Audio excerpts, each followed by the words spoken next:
Gita, Chapter 18 Moksha Sannyas Yoga. Have you understood Gita? Synopsis.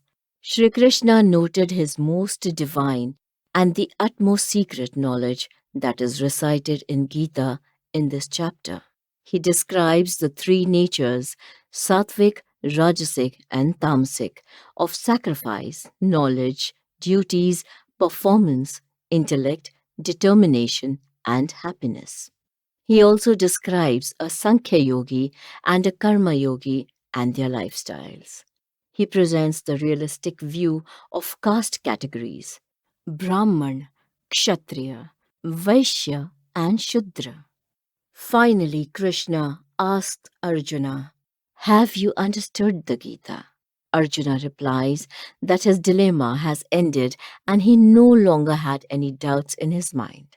He is ready to shed his inhibitions and is prepared to fight. His attachments vanish. The dust on the mirror is cleared, and Arjuna is ready for the war. Relevance. Knowledge is your power. With the right knowledge and practice, you can control your senses, concentrate within yourself, and look inward to attain contentment and happiness. Forget detrimental emotions like anger, shyness, pride, ego, and so on. And remember the God within you. Take the path to excellence, and success will follow. Arjuna refused to take part in the war due to his attachments. However, his true nature of a Kshatriya overcame him, and he eventually fought as that was his core character. Similarly, we hesitate or do things that are out of our character due to ego or ignorance. Our true happiness is when we find our true nature and are in harmony with our true self. Take a leaf out of the Gita every day, for it is the secret of good and truthful living.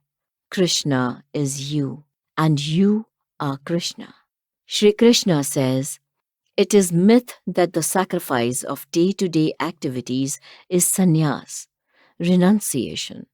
Many scholars think that every karma, that is work, is associated with some fault and hence giving them up is the only option for a sannyasi. Sacrificing the fruits, that is results, of our work is true sannyas. We should sacrifice the fruits and results and the attachment towards the responsibilities, that is karma." Talking about the differences of opinions of learned ones, Krishna explains the types of sacrifices. Types of sacrifice. Sattvic sacrifice. We do the designated karma as our duty and let go of the results attachment. It indicates the release of responsibilities, but detachment to the results. Hence, sattvic sacrifice is the supreme sacrifice. Tamasic sacrifice, we let go of the designated duties for something else in the world.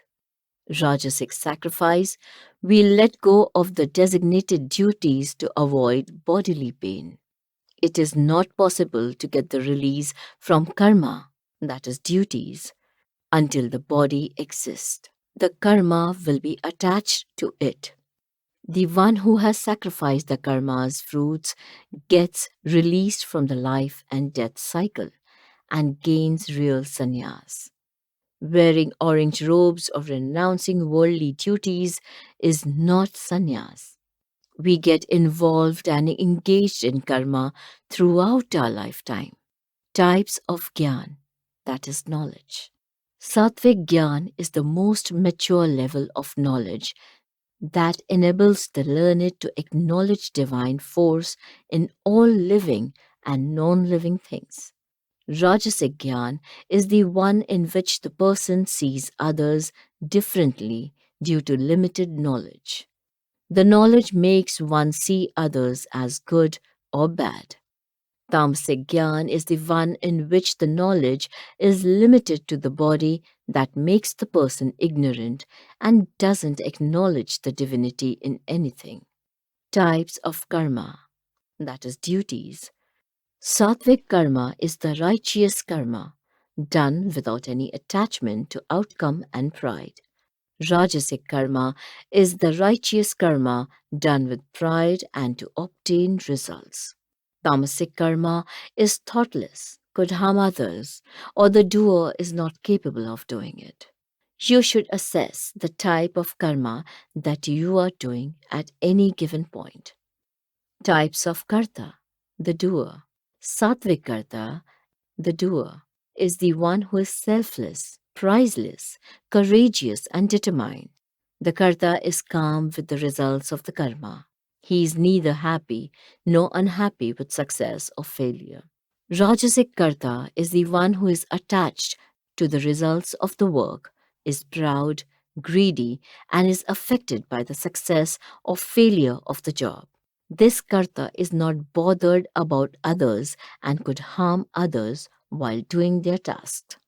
Tamasic karta is the destructive one, has limited knowledge, is lazy, harms others, and procrastinates work. You should assess the type of karta that you are at any given point. Types of intellect. Sattvic intellect comprises of two types: pravritti, the knowledge that is dispersed to the others till being amid samsara, that is the family, doing selfless karma, that is duties, and nivritti, the knowledge that is spread after renouncing the world by sages. Sattvic intellect encourages good deeds. Rajasic intellect is the one that can't differentiate between right or wrong and is always in a dilemma. Tamasic intellect is the one that provokes one to perform sins and wrong deeds. Types of determination. Sattvic determination is the one that concentrates on God only through meditation, focus, and controlling of the mind. Rajasik's determination is focused on religion, money, and lust, and gives utmost importance to the senses' pleasures. Tamasic determination is focused on sleep, excitement, sorrow, stress, suspicion, and so on. Types of happiness. Sattvic happiness is the happiness that starts and ends with God. It is difficult at the beginning, but sweet in the end. Rajasic happiness is the happiness obtained from fame, wealth, power, and worldly pleasures. It is sweet in the beginning, but bitter in the end. Tamasic happiness is the happiness obtained from sleep, laziness, and procrastination. It is sweet at the beginning and in the end. Sattvic, Rajasic, and Tamasic natures define and drive every living thing in this world. The caste system: Brahman, Kshatriya, Vaishya, and Shudra. Your responsibility defines your caste and not your birth. Categorizing people into castes based on their birth is incorrect. The characteristics of a Brahman are as follows: strong determination, concentration, controlled senses, forgiveness, and purity. Everything is effortless, has faith in God, acquires knowledge to seek the truth. The characteristics of a Kshatriya are as follows: donates and has self respect, is brave, courageous, determined, in control, witty, and cunning, has a never give up attitude. The characteristics of a Vaishya are as follows: performs farming, cattle rearing, has business acumen, is cunning and witty, knows ways to obtain profits. The characteristics of a Shudra are as follows: have less knowledge, hence have to serve others for their livelihood. We should perform the duties, acquire knowledge, and work hard to attain salvation. As ice is a form of water, every living being is a form of the singular divine force. You try to imitate others when you are envious of them. Where there is fire, there is smoke. Similarly, where there is a duty, there will be errors. You have to find your nature and perform your duties accordingly. A Sankhya Yogi sannyasi doesn't have any desires in the world. A Sankhya Yogi sannyasi wins his mind and does his duties selflessly without attaching to the outcome. When you obtain something, it fails to interest you. In the same way, when you attain the ultimate knowledge, you wouldn't desire anything else. The Sankhya Yogi sannyasi's intellect should be pure. He should intake simple food, live simply, have control over his pride, anger, and senses, and must meditate. He is the one who is peaceful and calm. The Sankhya Yogi concentrates on the supreme force and is not attached to anything. Parabhakti is the summit of knowledge. A yogi attains God through it. We can understand Krishna's form through Parabhakti. The Karma Yogi's path to God is easy. The selfless deeds lead him to Krishna's form. The Karma Yogi has to offer all his karma to Krishna and should perform yoga meticulously. Krishna is you, and you are Krishna. The pride that you are the doer leads to deterioration. Your nature makes you do things in the world. Our body is a machine run by the divine force, that is the soul, that controls the body. We should decide to follow the Gita and be eternally content and happy. God has committed to us and has taken the responsibility to protect us.